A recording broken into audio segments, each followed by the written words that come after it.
Okay, yes. Good afternoon, all of you. Yes. Online वालों, good afternoon. I hope I am perfectly audible and screen is perfectly visible. Okay. चलिए start करते हैं. हम लोग income tax start कर चुके थे एंड देखो फर्स्ट डे तो मैंने आप लोगों को लॉ वगैरह की बात करी थी और मैंने आपको ये बताया था कि कौन कौन एडमिनिस्ट्रेशन के अंदर होता है. सेकेंड डे हम लोगों ने पढ़ा था इनकम टैक्स एक्चुअली में, जहां पर मैंने आपको ये बताया था कि सेक्शन नंबर 1 कि पूरे इंडिया में एप्लीकेबल होता है और इसका नाम इनकम टैक्स एक्ट 1961 है और ये एप्लीकेबल कब से हुआ था? 1962 से. Section 2 was for definition, section 3 again was for definition. Then हम लोगों ने देखा था सेक्शन नंबर 4. सेक्शन नंबर 4 कौन सा था? Charging section. चार्जिंग सेक्शन कोई पूछे तो क्या कहना कि भैया इसकी सारी कंडीशंस फुलफिल होगी तभी इंडिया में टैक्स एप्लीकेबल होगा, नहीं तो इंडिया में टैक्स एप्लीकेबल नहीं होगा. क्या क्या कंडीशन है बोलिए? पर्सन होना चाहिए, पर्सन की इनकम होना चाहिए, वो इनकम प्रीवियस ईयर में होना चाहिए, एग्जम्प्ट नहीं होना चाहिए तो प्रिस्क्राइब रेट से टैक्स ले लिया जाएगा. ठीक है, ये बात हमने देखी. फिर पर्सन की डेफिनेशन कहां दी गई है? 2 क्लॉज 31 के अंदर. 2 क्लॉज 31 के अंदर पर्सन की डेफिनेशन दी गई है एंड पर्सन की डेफिनेशन कैसी है? इंक्लूसिव है. Individual, HUF, partnership firm includes LLP, AOP, BOI, companies, है ना. एंड उसके बाद था local authorities, panchayat, cantonment board और लास्ट में था artificial jurisdictional person not covered above. ठीक है. देन हमने कल के दिन ये देखा था कि भैया इनकम क्या होती है, but it is very difficult to teach it the starting itself की इनकम क्या होती है, क्योंकि उसी के लिए तो क्या बना है? पूरा इनकम टैक्स बना है. उसकी डेफिनेशन नहीं पड़ी, बट इनकम निकालते कैसे हैं ये मैंने आप लोगों को बताया.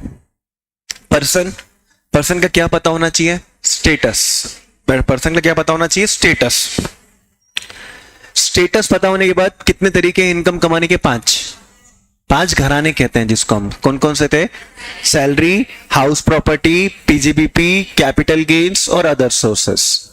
इसके बाद कभी कभी दूसरे की इनकम भी आपकी इनकम में जुड़ जाती है, उसे हम क्या कहते हैं? क्लबिंग. लॉस होता है तो हम क्या कर सकते हैं? माइनस कर सकते हैं, तो उसे क्या कहते हैं? Set of. इसके बाद GTI आ जाता है. GTI में से क्या माइनस करते हैं? डिडक्शन. GTI में से डिडक्शन माइनस करते हैं तो आपकी निकल कर आती है टोटल इनकम. उस टोटल इनकम में पे क्या कैलकुलेट करते हैं? टैक्स. फिर वो टैक्स जितना आया है उतना पे करने की जरूरत नहीं है, क्योंकि कुछ TDS, TCS, एडवांस टैक्स के क्या होते हैं? कॉन्सेप्ट. जो टैक्स पेएबल आता है, जितना टैक्स बना उसमें से TDS वगैरह माइनस कर दो तो क्या आता है? Tax payable. उस टैक्स को पे करने के लिए हमें रिटर्न भरना पड़ता है, रिटर्न ऑफ इनकम. इन ये आपके चैप्टर्स के क्या थे? नाम. ठीक है, अब हम आगे बढ़ते हैं. पर्सन होना चाहिए, पर्सन की इनकम होना चाहिए, वो इनकम प्रीवियस ईयर में होना चाहिए. चलिए आइए अब ये समझते हैं. प्रीवियस ईयर समझना बहुत जरूरी है. आपके सारे क्वेश्चन गलत हो जाएंगे अगर आप प्रीवियस ईयर का, ऐसा नहीं कि कोई एक question, every question will go wrong if you don't understand the concept of previous year correctly.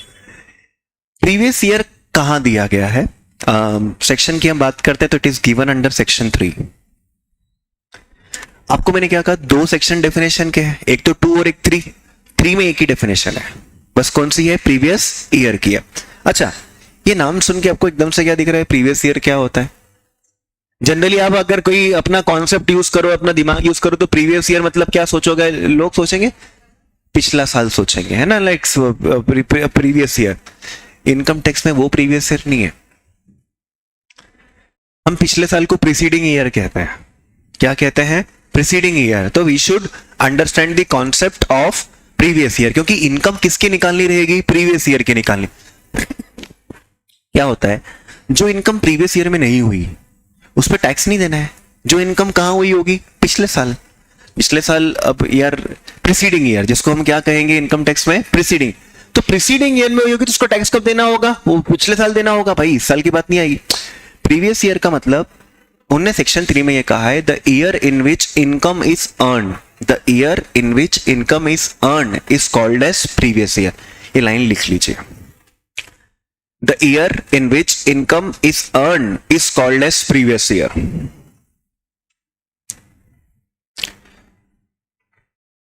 The year in which income is earn, जिस साल इनकम कमाई जाती है, is called as previous year.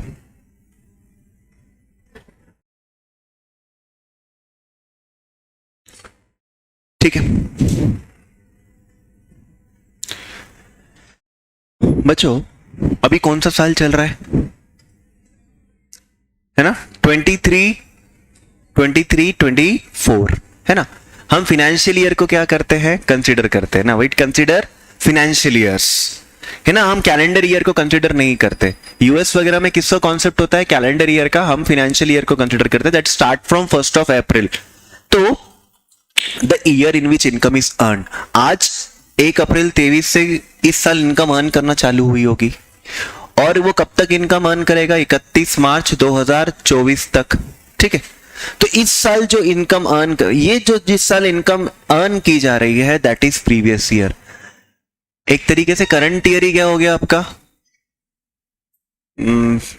बना हुआ. ठीक है. सो यहां पर ये एक साल जो इनकम अर्न की जा रही है, इसके ऊपर टैक्स कब देना पड़ेगा, अगले साल देना पड़ेगा. सो हमारी एग्जाम के लिए प्रीवियस ईयर क्या रहेगा बच्चों, 23-24. अब आप सोचोगे सर ये आप तो प्रीवियस ईयर बोल रहे हो, ये तो एक्चुअली करंट ईयर है ना. प्रीवियस ईयर का मतलब एक तरीके से हमारे लिए क्या हो चुका है, करंट ईयर. जिस साल हमें, तो सर क्या बात करते हो, करंट ईयर है तो फिर प्रीवियस क्यों बोल रहे हो. देखो इनकम टैक्स वाले क्या करते हैं, जो इनकम करंट ईयर में अर्न करते हैं उस पर टैक्स नहीं लेते. वो टैक्स कब लेते हैं, उसको अगले साल लेंगे. तो इसके ऊपर टैक्स कब लेंगे, 24-25 में क्या लिया जाएगा, टैक्स. तो इस साल के एंगल से ये वाला साल क्या हो गया, प्रीवियस ईयर हो गया. आई बात समझ में. तो for your exam previous year is always 20, current year that is 23-24. तो लिख लीजिए फॉर अवर एग्जाम्स या for our perspective, previous year is 23-24. For our perspective previous year is 23-24.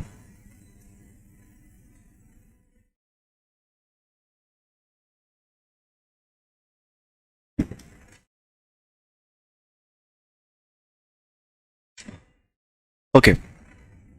अच्छा, आप लोगों का अटेम्प्ट कब आने वाला है, जून में. तो जून में क्या होगा दोस्तों, जो जून में होगा कि भैया आपका 23-24 कंप्लीट हो चुका होगा. तो आपसे क्या किए जाएंगे, 23-24 के क्वेश्चंस पूछे जाएंगे, क्योंकि अभी कंप्लीट नहीं हुआ है प्रीवियस ईयर. लेकिन आपकी जब तक एग्जाम आएगी तब तक तो क्या हो चुका होगा, कंप्लीट हो चुका होगा. इस वजह से आपके एग्जाम में जो प्रीवियस ईयर एप्लीकेबल है वो क्या होता है, 23-24. अभी जिनका दिसंबर में अटेम्प्ट है ना बच्चों, तो दिसंबर वालों के लिए 23-24 is not the previous year. उनके लिए 22-23 होता है. उनके लिए क्या होता है, 22 से, क्योंकि जो साल कंप्लीट हो चुका है उनके एग्जाम में, तो कौन सा कंप्लीट हुआ है, करंट तो वही नहीं. तो प्रीवियस ईयर इस तरीके से उनके लिए क्या रहता है, अलग रहता है. इसलिए कुछ लोगों ने मुझसे पूछा था कि सर हम जून में अटेम्प्ट नहीं देंगे, दिसंबर में देंगे. तो भाई दिसंबर में अटेम्प्ट देना और जून में फर्क हो जाता है, क्योंकि प्रीवियस ईयर क्या हो जाते हैं आपके, चेंज हो जाते हैं. थोड़ा ध्यान रखना है इस बात का. ओके. अच्छा, जरूरी ये 12 मंथ्स का होता है प्रीवियस ईयर बेसिकली. तो जरूरी है कि 12 मंथ्स का ही होगा, जरूरी है क्या 12 मंथ्स का होगा, सोच के बोलना. क्यों, हो सकता है कि भैया मेरी जॉब ही 1 जुलाई से लगी हो, तो मेरा प्रीवियस ईयर कहां से चालू होगा, 1 जुलाई से लेकर कहां तक रहेगा, 31 मार्च. खत्म तो 31 मार्च पे ही होगा, खत्म तो 31 मार्च पे होगा. स्टार्ट अलग अलग हो सकता है. जैसे हाउस प्रॉपर्टी की इनकम के लिए हो सकता है कि प्रीवियस ईयर अक्टूबर से लेके कहां तक हो, आपका मार्च तक हो. सैलरी की इनकम के लिए हो सकता है अप्रैल से लेके कहां तक हो, क्योंकि शुरू से आप जॉब कर रहे थे, तो आपके लिए क्या रहेगा, अप्रैल से चालू हो जाएगा. अलग अलग सोर्सेस के लिए प्रीवियस ईयर क्या हो सकता है, अलग अलग हो सकता है. बस आपको इतना ध्यान रखना है कि हमें 23-24 की इनकम पर क्या निकालना पड़ेगा, टैक्स निकालना पड़ेगा. This is your thing. जिस साल इनकम अर्न करते हैं वो प्रीवियस ईयर, जिस साल उस पर टैक्स दिया जाता है, जिस साल उस पर टैक्स दिया जाता है वो असेसमेंट ईयर कहलाता है. क्या कहलाता है, असेसमेंट ईयर. तो लिखिएगा, the year in which tax is paid, the year in which tax is paid is called as assessment year. The year in which tax is paid is called as assessment year.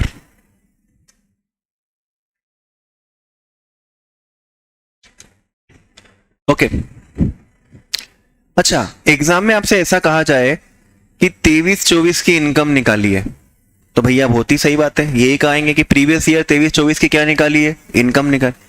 अगर वो आपसे ये कहे कि 24-25 में कितना tax पे करना है ये निकालिए, तो बेटा टैक्स किस पे निकलता है, इनकम पे। तो 24-25 में टैक्स कितना पे करेंगे, वो 24-25 की इनकम पे डिपेंड करेगा कि 23-24 की।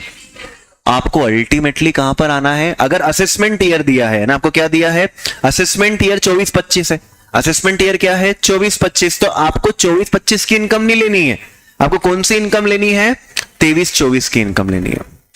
अच्छा, अगला साल क्या हो जाएगा 24-25, जब 24-25 आएगा तो 24-25 क्या बन जाएगा, प्रीवियस ईयर बन जाएगा, और 25-26 क्या बन जाएगा आपका असेसमेंट ईयर। तो इस तरीके से इनकम टैक्स में बातें चलती रहती है। Okay, this is the concept. हमेशा याद रखो हम कहां पर आना है, 23-24 पर आना है। 24-25 भी लिखा है तो भी ultimately what is relevant, 23-24 is relevant. बस इतनी ही बात करना है मुझे प्रीवियस ईयर के रेस्पेक्ट में, और डेफिनेशन भी जो दी गई थी वो एक ही लाइन की थी कि भैया ये प्रीवियस ईयर होता है। अब आगे बढ़ते हैं। फिर बात थी कि एग्जम्प्ट नहीं होना चाहिए, है ना, इनकम एग्जम्प्ट नहीं होना चाहिए। तो भैया हम क्या करेंगे, प्रिस्क्राइब रेट से टैक्स ले लेंगे। तो बच्चों इनकम एग्जम्प्ट नहीं होना चाहिए, एग्जम्प्ट इनकम एक अलग चैप्टर में पढ़ेंगे, क्योंकि there are lot of income which are exempt. इसको एक साथ नहीं पढ़ाया जा सकता, क्योंकि कुछ सैलरी की इनकम एग्जम्प्ट होती है, खेती की एग्जाम एकदम एग्जम्प्ट होती है, फिर बिजनेस में कुछ इनकम एग्जम्प्ट होती है, कैपिटल गेन्स में कुछ एग्जम्प्ट होती है। तो बेटा जब वो चैप्टर आएगा तो बहुत सारी इनकम जो एग्जम्प्ट होती है वो उस रेस्पेक्टिव चैप्टर में हम पढ़ चुके होंगे, और जो कहीं नहीं पढ़ पाएंगे उसको अलग से क्या करेंगे, पढ़ेंगे। तो एग्जम्प्ट इनकम हम साथ में नहीं पढ़ रहे हैं, इवन आपके मॉड्यूल में भी साथ में नहीं, वो चीज कहां दी गई है, अलग से दी गई है। अब आ जाते हैं प्रैक्टिकल एस्पेक्ट पे। कल से हमारे प्रैक्टिकल क्या हो जाएंगे चालू। प्रिस्क्राइब रेट से क्या ले लिया जाएगा, टैक्स। तो अब हम बात करते हैं टैक्स रेट्स की, कैलकुलेशंस की। Will talk about the calculations now, most important part. Person की डेफिनेशन कोई भूल गया, ठीक है, पढ़ाना तो हम टू बी वेरी फ्रैंक है ना, स्टार्ट तो वहीं से करूंगा मैं। पर्सन की कोई डेफिनेशन भूल भी गया तो कोई फर्क के पढ़ना है क्या, उसको नहीं पढ़ना। आपको बस एक याद रखना है कि प्रीवियस ईयर जिस साल हम इनकम अर्न कर रहे हैं, यानी 23-24 हमारा क्या है, प्रीवियस ईयर है, दैट्स इट। बाकी चीजें आप भूल भी जाओ तो कोई फर्क नहीं पड़ता। ये हमारा बहुत मेजर पार्ट है। इसका रीजन ये है कि हर चैप्टर में आपको तो क्या कैलकुलेट करना पड़ेगा, टैक्स। टैक्स कैलकुलेट करना पहले ही सिखा रहा हूं आपको, टैक्स कैलकुलेशन में पहले ही सिखा रहा हूं। जनरली कहां करते हैं, टोटल इनकम पे टैक्स कैलकुलेट करते हैं। अभी मैं आपको क्वेश्चन में टोटल इनकम दे दिया करूंगा और हमको क्या निकालते आना चाहिए, टैक्स। जब हम सैलरी पढ़ रहे होंगे तो पता चला सैलरी में बोल दिया कि सैलरी का टैक्स निकालिए, फिर हाउस प्रॉपर्टी पढ़ रहे होंगे तो बोलेंगे हाउस प्रॉपर्टी का टैक्स निकालिए। तो भैया हर चैप्टर में जब टैक्स कैलकुलेशन काम आता है तो हमें उसको पहले से करके रखना पड़ेगा, ठीक है। प्रिस्क्राइब रेट से टैक्स ले लिया जाएगा। आपको क्या बताया था बच्चों मैंने, टैक्स रेट कहां होती है, टैक्स रेट इनकम टैक्स में है कि फाइनेंस एक्ट में है, फाइनेंस एक्ट में। तो टैक्स रेट्स कहां होती है, ऐसा नहीं। There are two types of income. कितने टाइप की इनकम होती है, दो टाइप की इनकम होती है। एक होती है नॉर्मल इनकम और एक होती है स्पेशल इनकम। क्या बोला मैंने, एक होता है नॉर्मल इनकम और एक होती है special income. Normal income, special incomes are those income जो स्पेशल रेट से क्या होती है, टैक्स होती है। ध्यान से सुनना, जनरली तो सारी इनकम किससे टैक्स होती है, नॉर्मल रेट से टैक्स होती है। जनरली सारी इनकम नॉर्मल रेट से टैक्स होती है, लेकिन कुछ स्पेशल इनकम होती है जो स्पेशल रेट से क्या की जाती है, टैक्स की जाती है। तो जो नॉर्मल रेट होते हैं ना, नॉर्मल रेट वो कहां गिवन होते हैं, नॉर्मल रेट गिवन होते हैं फाइनेंस एक्ट में। और जो स्पेशल रेट इनकम होती है वो स्पेशल रेट कहां गिवन होते हैं, इनकम टैक्स में। तो कोई आपसे ये पूछ ले कि इनकम टैक्स के रेट कहां गिवन है, तो आप उससे पूछना भैया नॉर्मल इनकम की बात कर रहे हो, नॉर्मल इनकम की बात कर रहे हो कि स्पेशल इनकम की बात कर रहे हो। नॉर्मल इनकम की रेट कहां दे रखी है, फाइनेंस एक्ट में दे रखी है, और स्पेशल इनकम के रेट्स जो है वो कहां दे रखे हैं, आपके इनकम टैक्स में। तो भैया इनकम्स दो टाइप की होती है, चलिए लिखते जाइए इसको। इनकम दो टाइप की होगी, नॉर्मल रेट इनकम और special rate income. Normal rate income और special rate income. Incomes are two type. तो नॉर्मल रेट्स कहां गिवन होते हैं, स्पेशल रेट्स कहां गिवन होते हैं, इनकम टैक्स में। इनकम टैक्स एक्ट में ही गिवन है। जैसे मैं आपको बोलूंगा लॉटरी की इनकम, आपने सुना होगा केबीसी के अंदर की जो पैसा मिलता है वो टीडीएस काट के मिलता है, 30% का क्या लग जाता है उसके ऊपर टैक्स, मतलब वो एक तरीके से क्या हो गई, आपकी स्पेशल इनकम हो गई है। उसके बारे में डिस्कस करेंगे, वो इनकम टैक्स में गिवन है। नॉर्मल इनकम, बेटा नॉर्मल इनकम यानी मैक्सिमम इनकम, मतलब आप ये मान के चलो 99% इनकम जो होती है वो किससे टैक्स से होती है, नॉर्मल रेट से ही टैक्सेबल होती है। नॉर्मल रेट कहां गिवन है, अभी लिखना नहीं है, नॉर्मल रेट कहां गिवन है, फाइनेंस एक्ट में। कहां गिवन है, फाइनेंस एक्ट यानी बजट। लेकिन नॉर्मल तरीके से जब टैक्स कैलकुलेशन की बात आती है तो हमारे सरकार ने दो तरीके प्रिस्क्राइब कर रखे हैं। I am repeating my words. Normal तरीके से जब टैक्स निकालना होता है तो हमारी सरकार ने कितने तरीके प्रिस्क्राइब कर रखे हैं, दो। पहला तरीका है जिसको बोलते हैं डीटीआर। डीटीआर का फुल फॉर्म होता है default tax regime. Default tax regime मतलब मेरी इनकम हो रही है एंड मान लो मेरी नॉर्मल इनकम है, तो मैं चाहूं तो डीटीआर फॉलो कर सकता हूं। डीटीआर मतलब क्या होता है, डिफॉल्ट टैक्स रेजिम। यहां पर कुछ अलग तरीके से क्या निकाला जाता है, टैक्स निकाला जाता है। और एक होता है ओटीआर, मैं यहां पूरा लिख रहा हूं, अब लिख लीजिए default tax regime. Default tax regime, DTR मतलब क्या होता है, डिफॉल्ट टैक्स रेजिम। और ओटीआर मतलब क्या होता है, ओटीआर मतलब इट्स ऑप्शनल टैक्स रेजिम।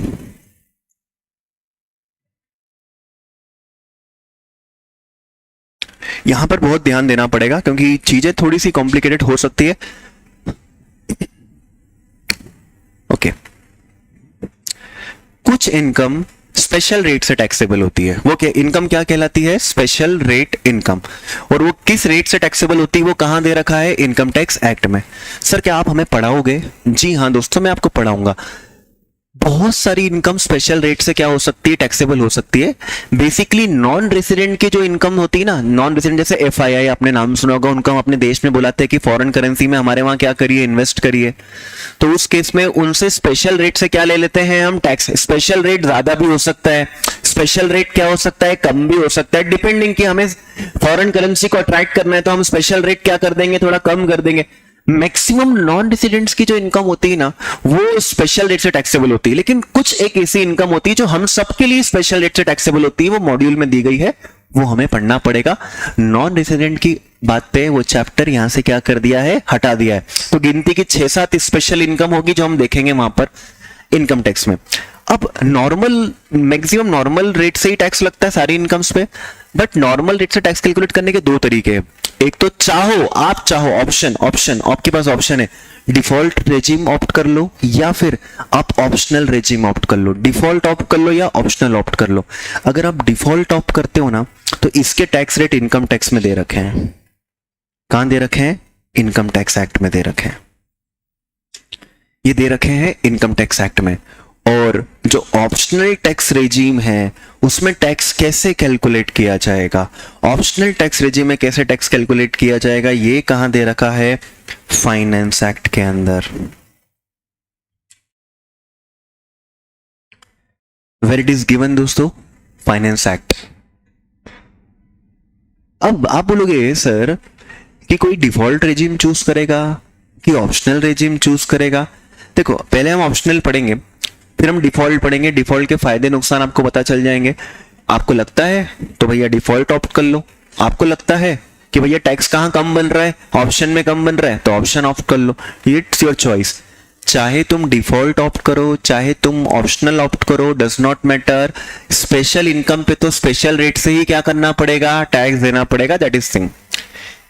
अब फाइनेंस एक्ट में दे रखा है, देखो मैं आपको पूरा बता सकता हूं कि बजट जब आता है तो बजट में क्या होता है बेसिकली। देखो मैं आपको बजट के बारे में थोड़ी बता देता हूं, थोड़ा सा नॉलेज होना चाहिए हम लोगों को बीइंग अ कंपनी सेक्रेटरी कि बजट आता है तो बजट में क्या होता है। किसी ने बताया कभी आपको आज तक बजट में क्या होता है, आपने सुना है बजट आता है ना। देखिए बजट जब आता है ना मैं आपको उसको फाइनेंस एक्ट के, तो उसको फाइनेंस बिल, पहले सीतारमण जी क्या करते हैं, फाइनेंस बिल्स पेश करते हैं फाइनेंस बिल्स पेश करने के बाद फिर वो दोनों हाउस में पास हो जाता है, प्रेसिडेंट से अप्रूवल मिल जाती, तो क्या बन जाता है? एक्ट। इसमें होता क्या है, इसमें होता क्या है ऐसा बजट के अंदर, उसका नाम बजट क्यों पड़ा, वो सारी चीजें मैं आपको बताने की कोशिश करूंगा। शॉर्ट में बताऊंगा, काम का नहीं, जनरल नॉलेज के लिए है, अपने सिलेबस में से कोई इतना नहीं है कि भाई कोई क्वेश्चन बनेगा इसमें से। देखो, जब भी बजट आता है तो जो हमारी फाइनेंस मिनिस्टर होती है वो दो काम करती है।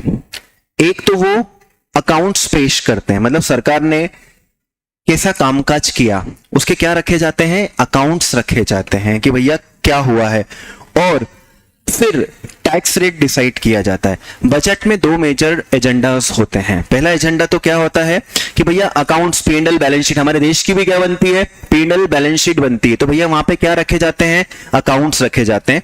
प्लस देश को चलाने के लिए पैसा चाहिए, तो पैसा चलाने का एक तरीका क्या होता है दोस्तों? टैक्स रेट, टैक्स कलेक्ट करना। तो टैक्स किस रेट से क्या किया जाएगा? कलेक्ट किया जाएगा। इनकम टैक्स किस रेट से कलेक्ट किया जाएगा? ये कहां होता है? बजट में होता है। जब हम अकाउंट्स की बात करते हैं ना, अकाउंट्स की लिखने की जरूरत नहीं, बस सुन के रख लो। अकाउंट्स जैसे भी बजट, लेटेस्ट बजट कब आया था मालूम? बजट आता है जनरली फरवरी में, 1 फरवरी, है ना? 1 फरवरी आया होगा 2023 को।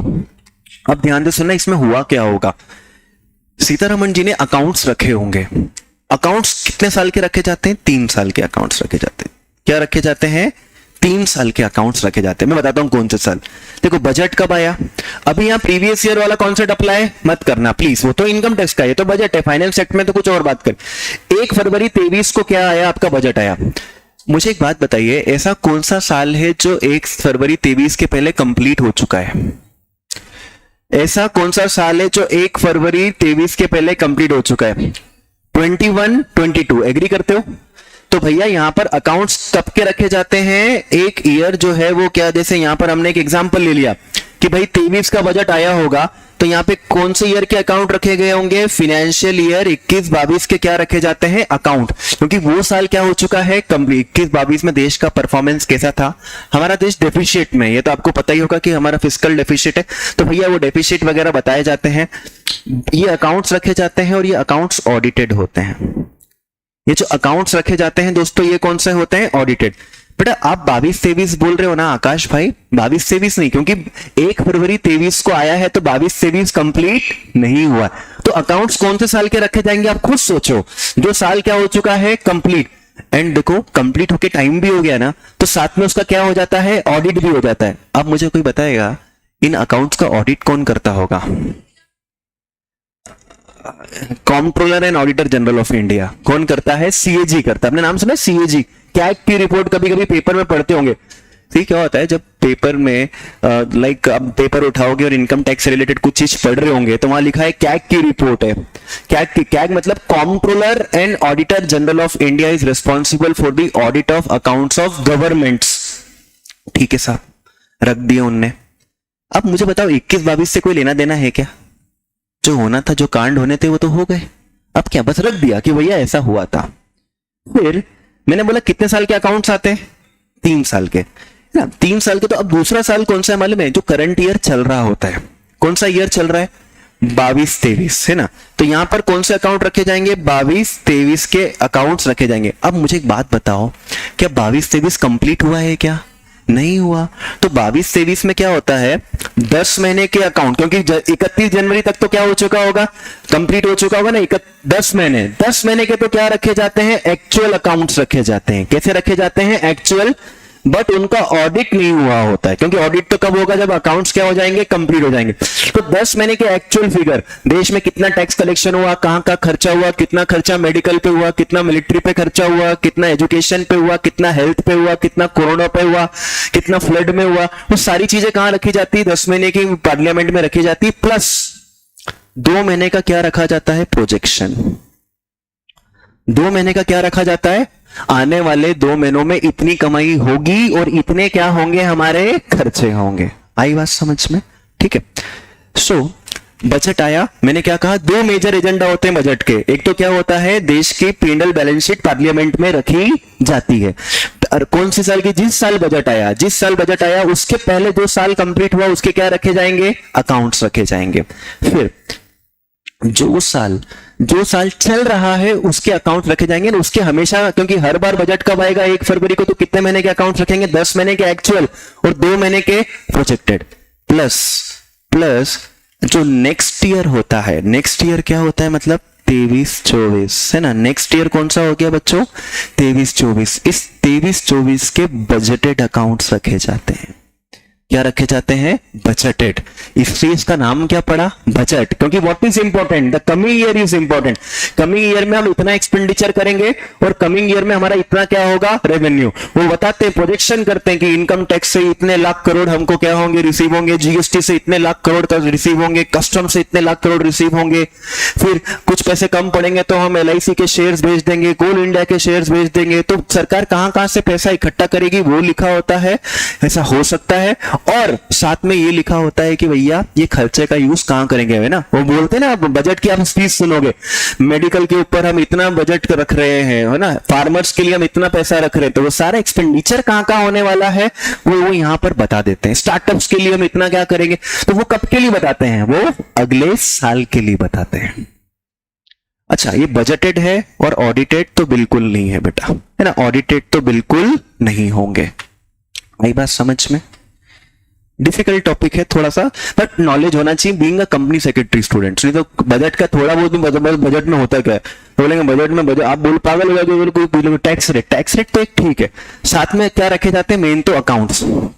अब बेटा बजट में पैसा लाना बहुत इंपॉर्टेंट है कि पैसा कहां से आएगा, तो इसके लिए क्या डिसाइड किए जाते हैं, टैक्स रेट डिसाइड किए जाते हैं, इसके लिए क्या डिसाइड किए जाते हैं, एंड बजट के फाइनेंस एक्ट का एक शेड्यूल है ना, एक ही शेड्यूल है, शेड्यूल 1 क्या है, शेड्यूल, उसमें आपको टैक्स रेट मिलती है।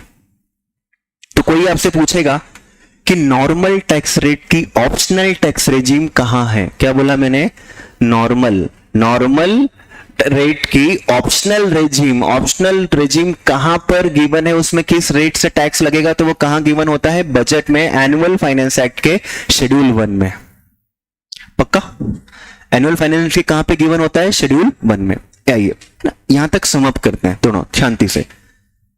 टैक्स निकालना है तो 2 टाइप के टैक्स हो सकते हैं, एक तो होता है नॉर्मल रेट वाला और एक क्या होता है स्पेशल रेट पे टैक्स जो है वो कहां लगता है, स्पेशल इनकम पे लगता है, और वो स्पेशल इनकम कहां गिवन है एवरीवन, वो कहां गिवन है, इनकम टैक्स में।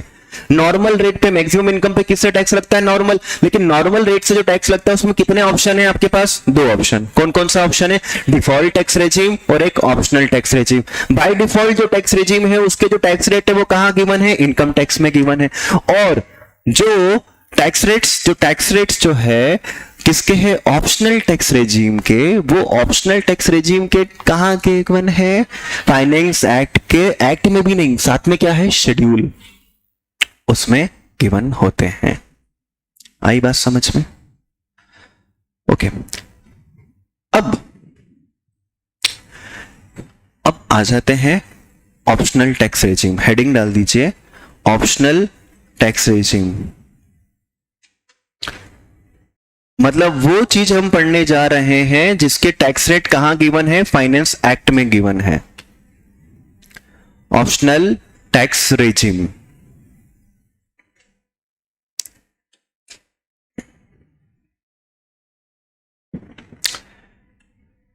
अब ऑप्शनल टैक्स रेजिम में अलग अलग पर्सन है, अलग अलग कैटेगरी ऑफ पर्सन है, इंडिविजुअल है, HUF है, पार्टनरशिप फर्म है, सबका टैक्स कैलकुलेशन अलग अलग होता है। तो हम आज चालू करते हैं इंडिविजुअल का टैक्स कैलकुलेट सीखना, इंडिविजुअल। अब हम देखेंगे इंडिविजुअल का टैक्स कैलकुलेशन।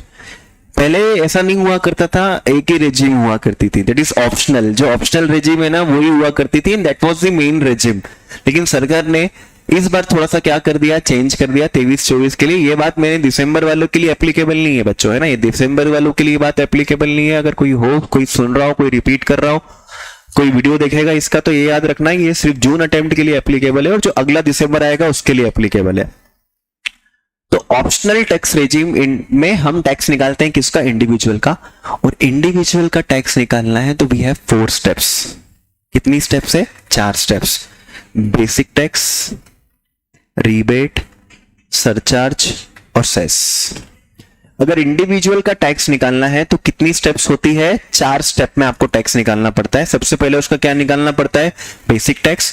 रिबेट मतलब होता है कुछ इंडिविजुअल को क्या मिल जाता है? डिस्काउंट मिल जाता है, टैक्स उसका क्या हो जाता है? कम हो जाता है, उसको हम क्या कहते हैं? रिबेट कहते हैं।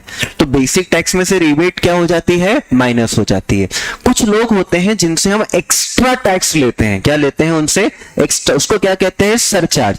तो एक्स्ट्रा टैक्स आपके टैक्स में क्या हो जाता है? प्लस हो जाता है। और सेस भी लगता है। कोई आपसे पूछे कि what is the difference between surcharge and cess, तो आप बोलना cess is also a tax, surcharge is also a tax. Surcharge is extra tax. Surcharge का मतलब क्या होगा? Extra tax. सेस का मतलब भी एक्स्ट्रा टैक्स है, लेकिन इसका यूज स्पेसिफिक पर्पस के लिए किया जाता है। जैसे सरकार टैक्स कलेक्ट कर ले, सरचार्ज कलेक्ट कर ले, तो वो मिलिट्री को दे सकते हैं, रोड्स बना सकते हैं, डैम्स बना सकते हैं, whatever they want they can do with the basic tax, surcharge and all those things. उससे अब लेकिन सेस का फुल फॉर्म होता है हेल्थ एंड एजुकेशन सेस। क्या बोल रहा हूं मैं? Health and education cess. मतलब क्या हुआ कि ये जो पैसा कलेक्शन होगा उसका उस पैसे का यूज किसके लिए किया जाएगा? हेल्थ के लिए किया जाएगा और एजुकेशन के लिए किया जाएगा ओनली। अदरवाइज सरकार किसी और के लिए उसका यूज नहीं करेगी। बेसिक टैक्स का यूज किसी के लिए भी कर सकते हैं। रिबेट तो सरकार को मिलता ही नहीं, क्योंकि सरकार को तो वो चीज डिस्काउंट, सरकार ने वो चीज क्या दी थी? डिस्काउंट। मेन होता है सरचार्ज। सरचार्ज का यूज भी किसी के लिए हो सकता है, लेकिन सरचार्ज उन लोगों से लिया जाता है जिनकी इनकम क्या होती है? ज्यादा होती है। ठीक है। सो ऑप्शनल टैक्स रेजिम में हम कहां पर आ गए? इंडिविजुअल में आ गए। इंडिविजुअल में जब हम आए तो कितनी स्टेप में टैक्स निकालना है? बेसिक टैक्स, रिबेट, सरचार्ज और सेस। आज आते हैं पहली स्टेप में, बेसिक टैक्स कैसे कैलकुलेट करते हैं। बेसिक टैक्स कैसे कैलकुलेट किया जाएगा? बेसिक टैक्स कैसे कैलकुलेट किया जाएगा? तो बच्चों बेसिक टैक्स कैलकुलेट करने के लिए हमें स्लैब यूज करना होता है। स्लैब सिस्टम है, एक स्लैब सिस्टम दिया है, वो यूज करना होता है। Now what is a slab system? देखो, अगर किसी इंसान की इनकम 0 से लेके 2.5 लाख तक है, ध्यान से सुनना, अगर किसी इंसान की इनकम कितनी है? 0 से लेके 2.5 लाख तक, तो कोई टैक्स नहीं लगता, कोई टैक्स नहीं लगता। अगर किसी इंसान की इनकम 2.5 लाख 1 रुपए से लेके 5 लाख तक है, 2.5 लाख 1 रुपए से लेके 5 लाख तक है, तो 5% से क्या लगेगा? टैक्स लगेगा। अगर किसी इंसान की इनकम 5 लाख 1 रुपए से लेकर 10 लाख तक है, तो 20% से क्या लगेगा? टैक्स लगेगा। और किसी इंसान की इनकम अबाउट 10 लाख से 10 लाख से ज्यादा है, तो 30% से क्या लगेगा? टैक्स लगेगा।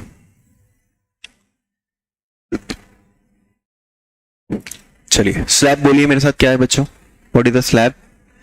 0 से लेके 2.5 लाख तक कोई टैक्स नहीं है। 2.5 लाख 1 से लेके कितना? 5 लाख तक इनकम है, तो उस इनकम पे कितना लगेगा? 5%। 5 लाख से 10 लाख वाली इनकम पे कितना लगेगा? 20%। और 10 लाख के ऊपर वाली इनकम पे कितना लगेगा? 30%। ये तो हमने क्या निकाला सिर्फ अभी? बेसिक टैक्स है ना। कुछ क्वेश्चंस करते हैं इसके। चलो एग्जाम्पल नंबर 1। यार ये माइक खराब हो रहा है ना, कभी बीच बीच में प्रॉब्लम दे रहा है। Total income. अच्छा, टैक्स किस पे निकालना पड़ेगा अपने को? टोटल इनकम पे निकालना पड़ेगा। तो टोटल इनकम मैं बोलूं किसी की 2 लाख है, बताओ बेटा 2 लाख है उसकी टोटल इनकम, तो कितना टैक्स बनेगा उसका? 0। क्यों? क्योंकि 0 से लेके 2.5 लाख तक तो कोई टैक्स नहीं लगता, तो उसका टैक्स कितना आ जाएगा? 0। ठीक है। Now next example. अच्छा, कौन सा टैक्स आया? अभी तो बेसिक टैक्स है ना, अभी हमारा फाइनल आंसर नहीं आया है, बेसिक टैक्स। नेक्स्ट एग्जांपल, अगर किसी की टोटल इनकम 3 लाख है, किसी की टोटल इनकम कितनी है? 3 लाख है, तो बेटा कैसे? देखो इधर ध्यान दे देखना कैसे करना है। 0 से लेके 2.5 लाख तक कोई टैक्स नहीं है, और 2.5 लाख से लेके कहां तक? 5 लाख। लेकिन 5 लाख तक जाने की जरूरत ही नहीं है, उसकी इनकम कहां खत्म हो गई? 3 लाख पे। तो हमें 3 लाख तक क्या निकालना है? टैक्स। तो यहां से यहां तक का टैक्स क्या हो गया, 0। और यहां से यहां तक 2.5 लाख तक तो 0 हो गया। अब 2.5 लाख से कितना ज्यादा इनकम बढ़ी, है ना, 50,000। और 50,000 इनकम पे कितना लगेगा, 5%। तो उसका बेसिक टैक्स कितना बन जाएगा, 50,000 का 5%, तो वो कितना हो जाएगा, 2500, है ना। 2.5 लाख तक 0, और 2.5 लाख से ऊपर वाली इनकम पे कितना हो जाएगा, 5 लाख तक है, लेकिन उसकी इनकम कहां खत्म हो गई, 3 लाख पे, तो वहां पर कितना हो जाएगा, 5%। तो यहां से यहां तक का 0, यहां से यहां तक का 50,000 जो हुआ, 50,000 पे कितना लगेगा, 5% से, तो वो कितना आ जाएगा, 2500। ठीक है। Next example, total income 4 lakh. करीब बच्चों, टोटल इनकम 4 लाख। 4 लाख पे आपको टैक्स निकालना है, किसी की इनकम पे आपको टैक्स निकाल कर देना है। 4 लाख उसकी इनकम है, तो कुछ नहीं करना है, 0 से लेके 2.5 लाख तक कोई टैक्स नहीं है। 2.5 लाख से लेकर कहां तक जाऊं, 5 लाख तक, लेकिन 5 लाख तक जाने की जरूरत नहीं, उसकी इनकम कहां खत्म हो गई, 4 लाख पे। तो भैया 4 लाख तक जाना है, यहां से यहां तक का टैक्स क्या हो जाएगा, निल। और यहां से यहां तक का डिफरेंस कितना होता है, 2.5 लाख से लेके 4 लाख तक का डिफरेंस कितना होता है, 1.5 लाख। और 1.5 लाख का कितना करेंगे, 5%। 1.5 लाख का 5% कितना हो जाएगा, 7,500। तो बेसिक टैक्स कितना आ जाएगा आपका, 7,500। ठीक है। तो शुरुआत के 2.5 लाख पे तो कोई टैक्स नहीं लग रहा है, और 2.5 लाख से जो ज्यादा इनकम जा रही है कितने तक, 4 लाख तक, वहां पर टैक्स कितना लग रहा है, 5% से। ठीक है। नेक्स्ट एग्जांपल, अब आप लोग करके देना बच्चों। Total income 490, total income 490, total income 490 है।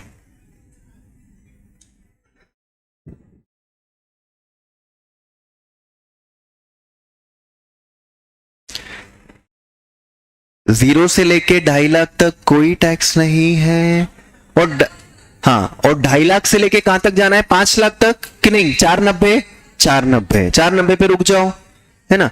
यहां से यहां तक का टैक्स कितना हो जाएगा, निल, 12,000 सही है। और यहां से यहां तक का कितना है, 5%, तो ये 0 हो गया। और 490 माइनस 250, और उसका कितना कर दिया, 5%, तो बेसिक टैक्स कितना आ गया, 12,000 पक्का, सॉरी 12,000 आपका बेसिक टैक्स आ गया। Next example, total income 6 lakh, total income कितनी है, 6 लाख है। ठीक है। इस पर टैक्स निकालते हैं, कैसे करेंगे, 0 से लेके 2.5 लाख तक कोई टैक्स नहीं है, 2.5 लाख से लेकर कहां तक बच्चों, 5 लाख तक। देखो स्लैब, ये स्केल ध्यान से समझ जाना, एक बार समझ गए, इंडिविजुअल का आ गया ना, इंडिविजुअल के जैसा एचयूएफ का है, फिर एओपी का है, सबका एक जैसा है। मेहनत कहां लगेगी, सिर्फ इंडिविजुअल में। और 5 लाख से लेके कितना, 6 लाख, है ना। 5 लाख से लेके कहां तक, 6 लाख तक, क्योंकि 10 लाख तक जाना है, लेकिन उसकी इनकम कहां खत्म हो गई, अब 6। यहां से यहां तक निल, यहां से यहां तक कितना आ जाएगा, 5%, और यहां से यहां तक कितना आ जाएगा, 20%। तो ये हो गया 0। ये 2.5 लाख से लेके 5 लाख तक का डिफरेंस कितना होता है, 2.5 लाख। 2.5 लाख का कितना करोगे, 5%, तो आ जाएगा कितना, 12,500, 12,500 आ गया। और यहां से यहां तक का डिफरेंस कितना होता है, 1 लाख, और 1 लाख का कितना करोगे, 20%, तो कितना आ जाएगा, 20,000। तो 0 प्लस 12,500 प्लस कितना हो जाएगा, 20,000, तो 32,500। कितने लोगों का ये आ गया था, 32,500। ठीक है। नेक्स्ट एग्जांपल, टोटल इनकम, जब सबका आ जाएगा तब हम आगे बढ़ने लग जाएंगे। टोटल इनकम 9 लाख, चलो फटाफट करके, total income 9 lakh. I am giving you 2 minutes to solve.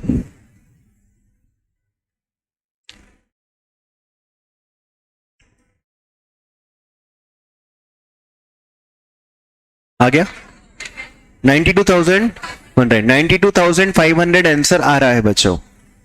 पीछे वालों इधर, आपका आया भाई 92,500। कुछ नहीं करा मैंने, बहुत सिंपल, वही स्केल बना दी, 0 से लेके 2.5 लाख तक कोई टैक्स नहीं। अच्छा एक बात समझ जाओ, 5 लाख तक का टैक्स 12,500 बनेगा, है ना। तो बस ना वो तो थोड़ा बहुत समझ आना, 0 से लेके 2.5 लाख तक, 2.5 लाख से कितना करेंगे 5 लाख तक, और 5 लाख से कितना करेंगे 9 लाख तक। यहां से यहां तक का क्या हो जाएगा नील, यहां से यहां तक 5% और यहां से यहां तक 20%। तो ये 0, ये 12,500 और ये आ जाएगा 4 लाख, और 4 लाख का 20% 80,000, ये आ गया। तो ये कितना हो जाएगा 92,500 आ गया। Next example, total income 11 lakh, total income 11 lakh, 11 lakh पे हमें क्या करना है, टैक्स निकालना है।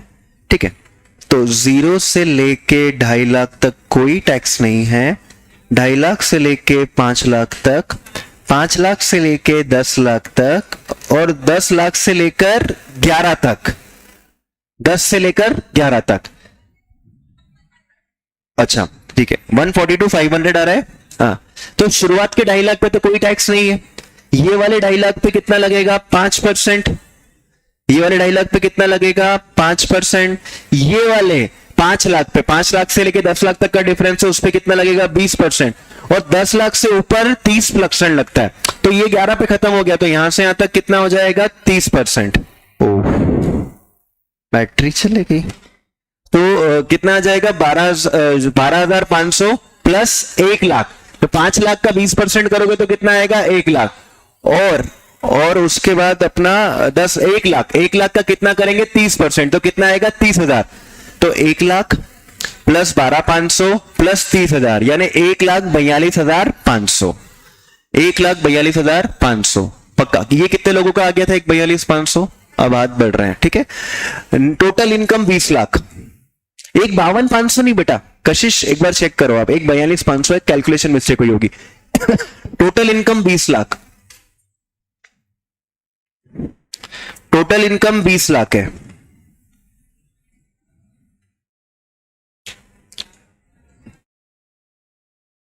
हाँ फटाफट, मतलब तुमको ये आइडिया लगने लग गया कि कहां तक कितना टैक्स बन जाएगा, और उसके बाद हम टैक्स कैलकुलेट कर लेंगे। बस थोड़ी देर और कर लो ऐसा, फिर मैं स्लैब चेंज कर दूंगा।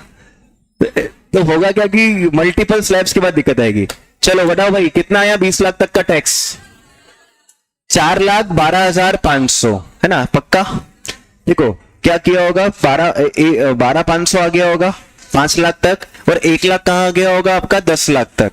तो 1,12,500 तो ये टैक्स बन गया, और डिफरेंस कितना हो गया 10 लाख, और 10 लाख का कितना कर देंगे अपन, 10 लाख का 30%, तो वो हो जाएगा 3 लाख। तो 3 लाख यानी 4,12,500, 4,12,500।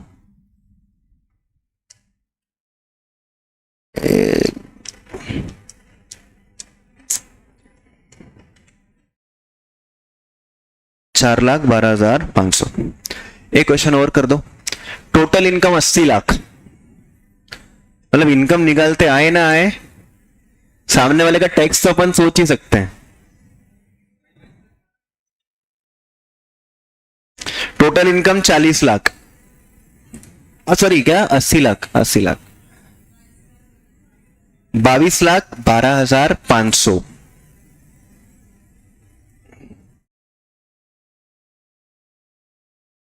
बस एक सेकेंड और,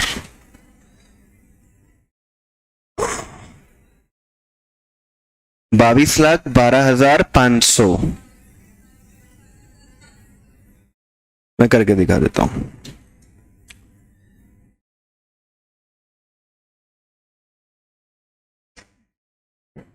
सो टोटल इनकम जो थी आपकी 80 लाख थी ना, एक सेकेंड यार,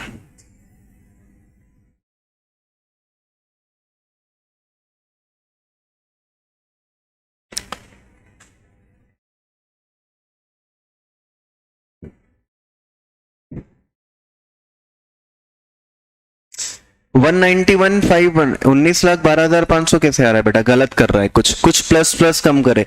0 से लेके 2.5 लाख तक कोई टैक्स नहीं है, 2.5 लाख से लेके 5 तक, 5 से लेके 10 तक, और 10 से लेके कहां तक जाना है 80 तक। ये नील है, ये 5% है, ये 20% है, और ये 30% है। यहां से यहां तक 12,500, यहां से यहां तक 1 लाख, और यहां से यहां तक ये 70 है ना, 70 लाख का 30% 21 लाख है ना, तो 22 लाख 12,500। ठीक है, तो कितना सिंपल था। बेसिक टैक्स हम निकाल सकते हैं, लेकिन दोस्तों याद रखना बेसिक टैक्स निकालने के 3 स्लैब है। अभी जो बताया वो कौन सा स्लैब था? 1, slab number 1। There are 3 slabs, तो हम स्लैब नंबर 2 पे आते हैं। स्लैब 2, बस हाँ एक स्लैब 2 लिख के जाएंगे है ना। स्लैब 2 किस पे एप्लीकेबल होता है? जिनकी एज 60 से लेके 79 तक है।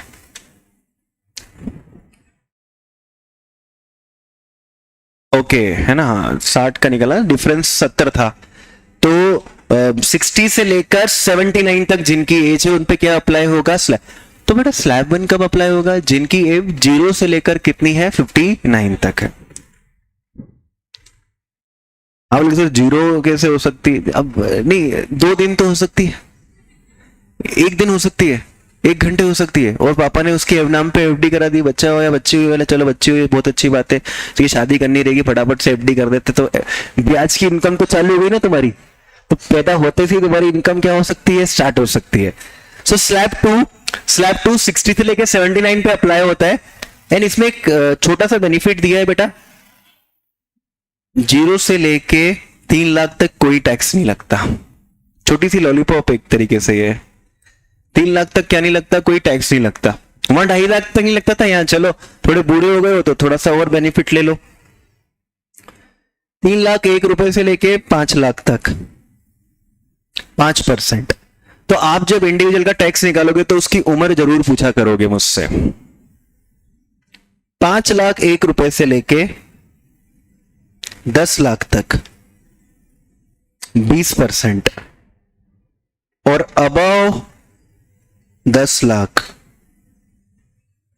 30%। तो क्या चेंज आया?